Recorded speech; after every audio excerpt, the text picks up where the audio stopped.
श्री गुरुदेव के संस्कार भुगतान का अनुपम प्रसंग। हमारे, आपके और प्राणी मात्र के भाग्य विधाता आराध्य देव श्री सद्गुरुदेव जी महाराज कब, किसके साथ, किस जन्म का संस्कार का भुगतान करते हैं, यह समझना उच्च श्रेणी के योग साधकों के लिए भी बड़ा ही दुष्कर कार्य है।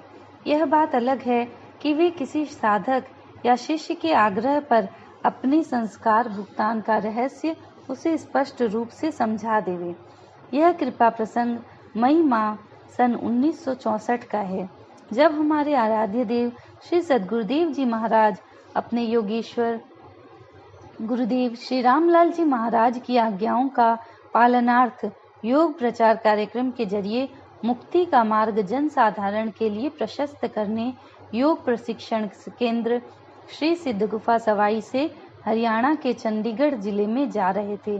श्री गुरुदेव जी महाराज का चंडीगढ़ का योग प्रचार कार्यक्रम हमारे परम आदरणीय गुरु भाई श्री रामचंद्र कालिया जी के यहाँ आयोजित था। परम आदरणीय गुरु भाई श्री रामचंद्र कालिया जी इस समय इस नश्वर संसार में हैं या उनकी जीवन ज्योति आराध्य देव जी की अखंड ज्योति में समाहित हो गई, ये इसका स्पष्ट ज्ञान नहीं है। परंतु एक बात तो अवश्य ही ज्ञात है कि भाई कालिया जी ने एकनिष्ठ अनन्य गुरु भक्ति का अनुकरणीय उदाहरण हम लोगों के सामने प्रस्तुत किया है। इस रहस्य को और स्पष्ट करने के लिए उनका एक उदाहरण प्रस्तुत करना समीचीन होगा। सन 80 के दशक में हमारे वाराणसी एवं मिर्जापुर मंडल के 4-5 गुरु भाई चंडीगढ़ देखने की नियत से जाना चाहते थे। कि अंग्रेजी में कहा जाता है कि Chandigarh is the New York of India, अर्थात चंडीगढ़ शहर भारत का न्यूयॉर्क है। यह शहर बहुत ही सुव्यवस्थित तरीके से बनाया एवं बसाया गया है एवं प्रत्येक सड़क करीब 20 से 40 मीटर तक चौड़ाई में बनाई गई है। सफाई इतनी है कि गंदगी का कहीं नामो निशान सड़क पर भी दिखाई नहीं देता। शायद इन्हीं मनोभावों को स्पष्ट रूप से समझाने एवं दर्शन करने हमारे उपरोक्त भाई चंडीगढ़ जाना चाहते थे। वे किसी उत्सव पर सिद्ध संचालित श्री सिद्ध गुफा आश्रम पर आए थे एवं उत्सव समाप्ति के चौथे दिन प्रातः काल उन लोगों ने श्री चरणों में प्रार्थना की कि महाराज जी, हम लोग चंडीगढ़ देखने की नियत से जाना चाहते हैं एवं हमारा उस शहर में कोई परिचय नहीं है। आराध्य देव जी ने अपने मुखारविंदु से कहा, लल्ला बैठ जाओ, अभी बतलाते हैं। उसी समय आराध्य देव जी ने अपने मुखारविंद से पास में बैठे एक भाई को कागज एवं कलम लाने का आदेश दिया। श्री गुरुदेव जी ने अपने कर कमलों से उस कागज में इतना ही लिखा, चिरंजीव कालिया, आशीर्वादा संतु, तुम्हारे भाई आ रहे हैं, इन्हें चंडीगढ़ घुमा देना। इसके बाद उन्होंने अपने हस्ताक्षर कर दिए। पत्र के ऊपर कालिया जी का नाम और पता लिखकर एक गुरु भाई के हाथ में देते हुए कहा, इसे पते पर पहुंचा देना, यह पत्र दे देना, पहुंचा जाना, यह पत्र दे देना। हमारे ये भाई श्री कालिया जी के आलीशान मकान पर पहुंच गए एवं कॉल बेल बजाई। उनका घरेलू नौकर निकला एवं हमारे भाई जी ने श्री गुरुदेव का वह पत्र उसे दे दिया। उसी दिन उनका लड़का विदेश से घर आ रहा था एवं उसे लेने इनको आधे घंटे बाद एरोड्राम जाना था। वे एरोड्राम जाने की तैयारी कर रहे थे। उनकी व्यस्तता में नौकर ने उनको यह पत्र सौंपा। पता श्री गुरुदेव की राइटिंग में देख भाई श्री कालिया जी तत्काल बाहर आ गए एवं सभी आगंतुक गुरु भाइयों के बिस्तरबंद एवं अन्य सामान अपने सभी पारिवारिक जनों के साथ सिर पर लाद कर भीतर ले गए। वे इतने आह्लादित एवं उत्साहित थे कि ऐसा लगता था कि गुरुदेव ही अपने पार्षद गणों के साथ उनके घर पधारे हों। एरोड्राम पर अपनी गाड़ी में किसी अन्य को भेज दिया एवं स्वयं भाइयों की सेवा में लगे रहे।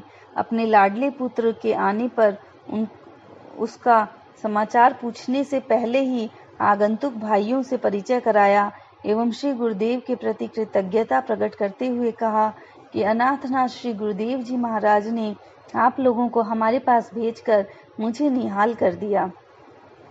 ऐसी थी श्री कालिया जी की गुरु भक्ति एवं ऐसा था उनका अपने गुरु भाई बहनों के प्रति स्नेह, प्यार एवं आदर। आइए अब उस घटना में ध्यान दिया जाए जो इस कृपा प्रसंग का मुख्य विषय है। चंडीगढ़ के योग प्रचार कार्यक्रम में श्री प्रभु जी के साथ यात्रा करने वालों की संख्या 3 थी।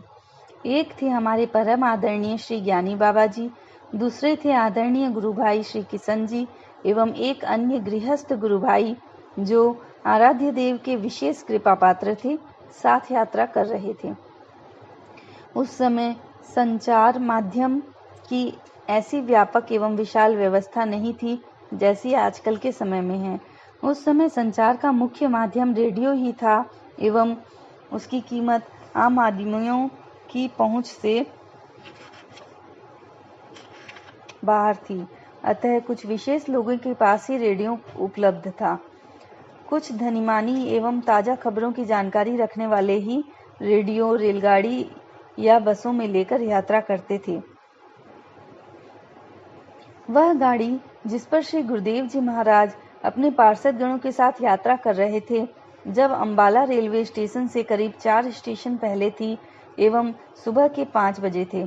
किसी ने समाचार सुनने के लिए अपना रेडियो चालू किया तो पहला समाचार यही था कि हृदय गति रुक जाने के कारण माननीय प्रधानमंत्री श्री जवाहरलाल नेहरू का देहावसान हो गया। रेडियो का यह समाचार जंगल में आग की तरह पूरी गाड़ी में गूंज गया। सब लोग आपस में बात करने लगे कि श्री नेहरू जी की मृत्यु हो गई। श्री प्रभु जी भी इस समाचार से अछूते नहीं रहे एवं आदरणीय गुरु भाई श्री किशन जी ने उनसे प्रार्थना किया कि प्रधानमंत्री श्री नेहरू जी अब नहीं रहे। वह गाड़ी मेल ट्रेन थी एवं उसका अगला stoppage Ambala cantt railway station ही था। आदरणीय भाई श्री किशन जी की बात सुनने के बाद श्री प्रभु जी ने कहा, लल्ला किशन, अब हमें दिल्ली जाना पड़ेगा। भाई श्री किशन जी श्री प्रभु जी के मुंह लगे बच्चे थे। उन्होंने प्रार्थना की कि प्रभु जी, अभी सायंकाल ही तो दिल्ली से गाड़ी गुजरी है, उतरना था तो उसी समय वहां उतर गए होते। अब क्या जरूरत आन पड़ी कि आप फिर दिल्ली चलोगे। श्री गुरुदेव भगवान ने कहा कि लल्ला, एक जरूरी कार्य आ गया है, दिल्ली तो चलना ही पड़ेगा। भाई श्री किशन जी ने प्रार्थना की कि प्रभु जी, चंडीगढ़ के वापस आते समय दिल्ली का कार्य निपटा देना। श्री गुरुदेव जी महाराज ने कहा, नहीं लल्ला, यह कार्य तो आज ही होगा, अतः हमें दिल्ली चलना ही पड़ेगा। भाई किशन जी ने कहा, प्रभु जी, कौन सा ऐसा जरूरी कार्य आ गया है कि आपका दिल्ली चलना आवश्यक है। श्री प्रभु जी ने कहा कि लल्ला, तुम साथ ही तो चल रहे हो, देख लेना कौन सा आवश्यक कार्य है। कुछ समय पश्चात अंबाला स्टेशन पर गाड़ी रुकी एवं आराध्य देव जी ने आदेश दिया, लल्ला, जल्दी जल्दी अपना सब सामान उतार लो। उनकी आज्ञाओं का अक्षरशः पालन हुआ एवं सब सामान श्री आराध्य देव जी एवं उनके पार्षदगण रेलगाड़ी से उतर गए। ट्रेन से उतरने के बाद आराध्य देव जी ने भाई श्री किशन जी को रुपए दिए एवं कहा कि लल्ला, दिल्ली स्टेशन का 4 टिकट खरीद कर लाओ एवं जो मेल ट्रेन सबसे पहले दिल्ली जाएगी उसी का टिकट ले लेना। भाई श्री किशन जी दिल्ली का टिकट लेकर आए एवं श्री प्रभु जी अपने पार्षदगणों के साथ दिल्ली जाने वाली मेल ट्रेन पर विराजमान हो गए।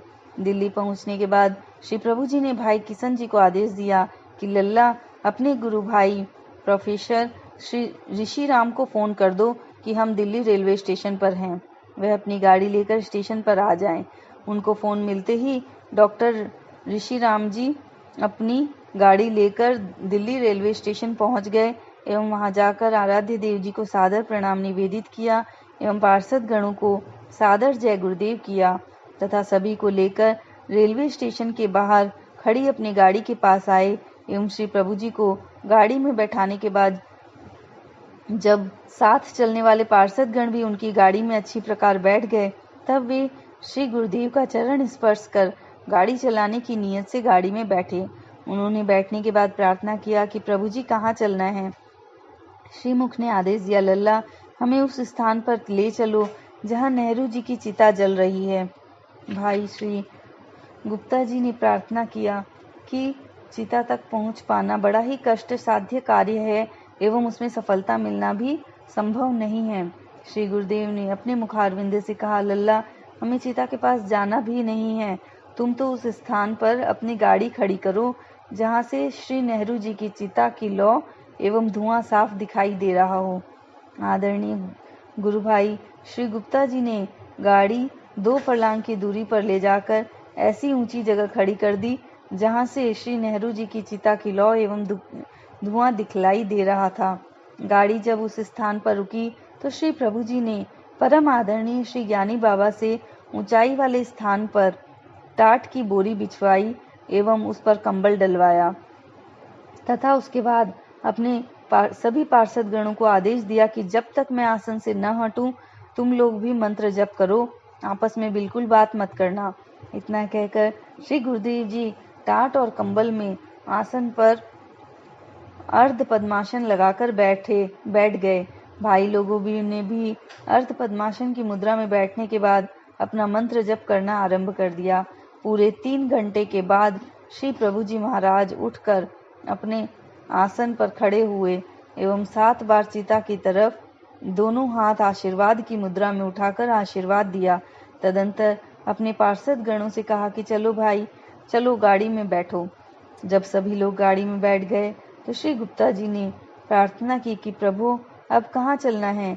आराध्य देव जी महाराज ने श्री गुप्त जी से कहा कि लल्ला, गाड़ी अब अपने घर की तरफ ले लो। श्री ऋषि राम जी के घर पहुंचने पर आराध्य देव जी ने स्नान किया एवं साथ गए सबको स्नान करने का आदेश दिया। स्नान आदि से निवृत्त होने के बाद श्री ऋषि राम जी की धर्मपरायणा पत्नी ने कुछ ग्रहण करने की प्रार्थना की तो उन्होंने कहा, नहीं लल्ली, अभी कुछ नहीं लेना है। श्री ऋषि राम जी ने कहा कि लल्ला, हम लोगों को रेलवे स्टेशन छोड़ दो।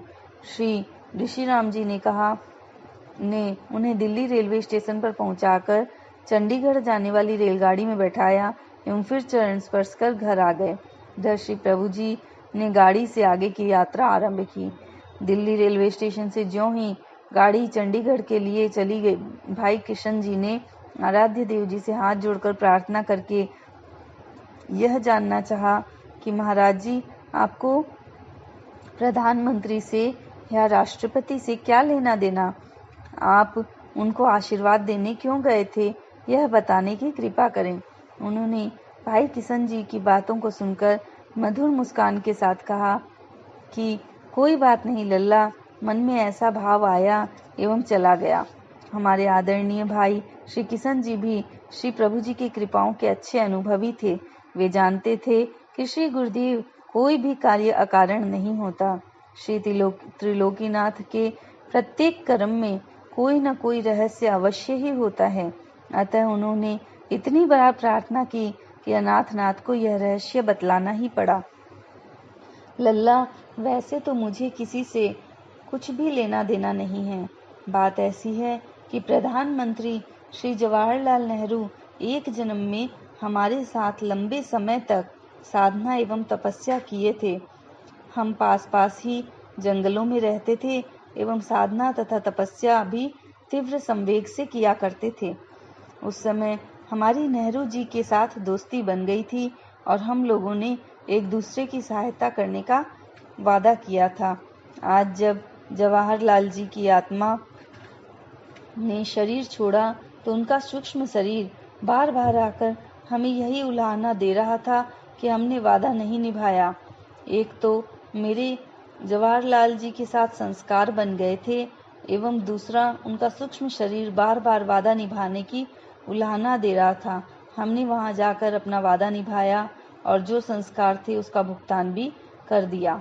साथ ही साथ श्री प्रभु जी से हमारे आपके दादा गुरुदेव महाप्रभु श्री रामलाल जी से उनके कल्याण के लिए प्रार्थना भी कर दी है। अतः अब उनका अवश्य कल्याण हो जाएगा, ऐसा मेरा मत है। बोलिए श्री सद्गुरुदेव भगवान की जय। महाप्रभु श्री रामलाल जी महाराज